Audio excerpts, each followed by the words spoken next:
Hi. So, since I started reading scripture and having scripture lead me these last, I don't know, 4 or 5 years, um, I've discovered that I find I'm on a journey, and it's like my compass. And so the funny thing is when I started out reading scripture and following scripture, I started with in First Samuel, the relationship with Samuel and David, and I knew Samuel's history. You know, his mom not being able to have a child, and then, you know, we know the story, I hope. But it was always about Samuel's relationship with David. So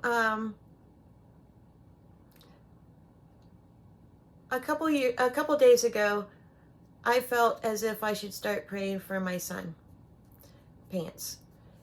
And it was a weird thing because at first I was afraid because I rarely ever get the need to pray for my son. And when I do, it's usually because something's going on with him that's not good.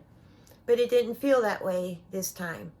So I just started praying, Lord, restore, restore him, restore him.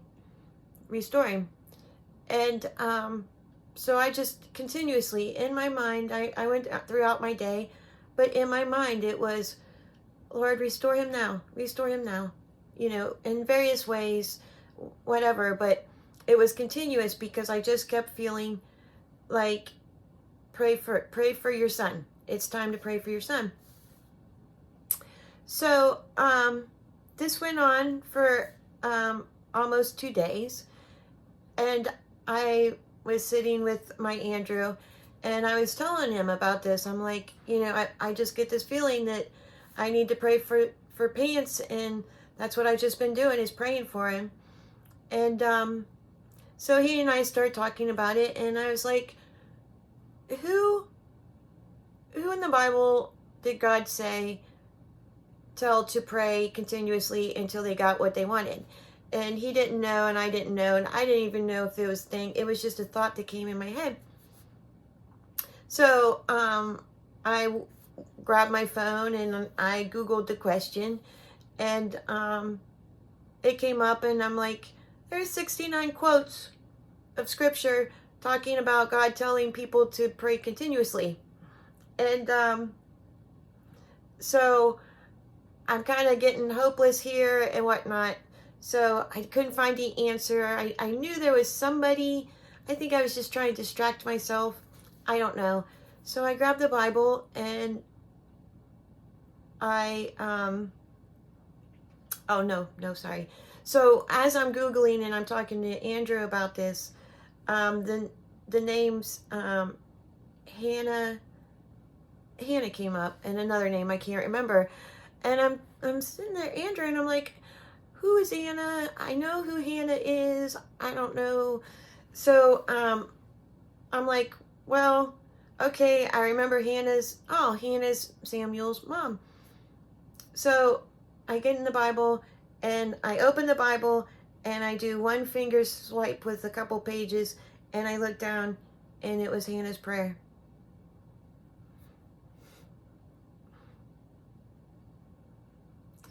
And I says, Andrew, I just opened the Bible and did one finger swipe, and there's Hannah and Hannah's prayer, praying for her Samuel. And then I go, and then to top it all off, I look up at my wall that has the picture of 1 Samuel 1:27. For this child I have prayed.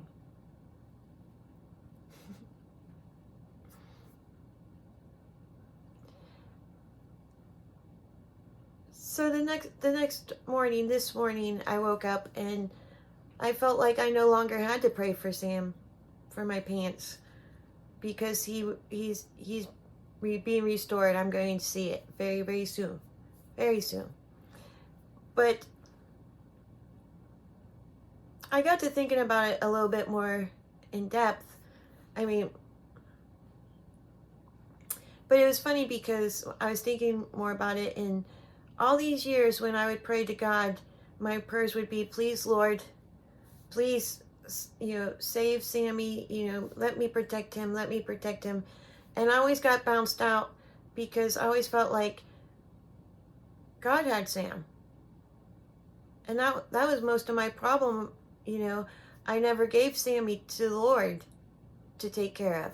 I was always like, I'll find out a way, I'll figure this out, I'll do this on my own. But I never had to do that.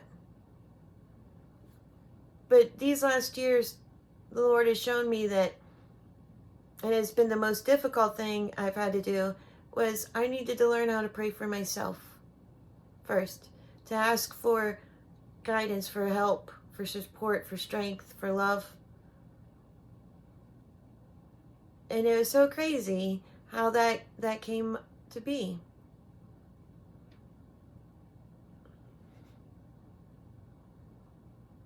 I love living like this, where everything comes together. Everything comes together, and you see God, and you see His Spirit working in your life.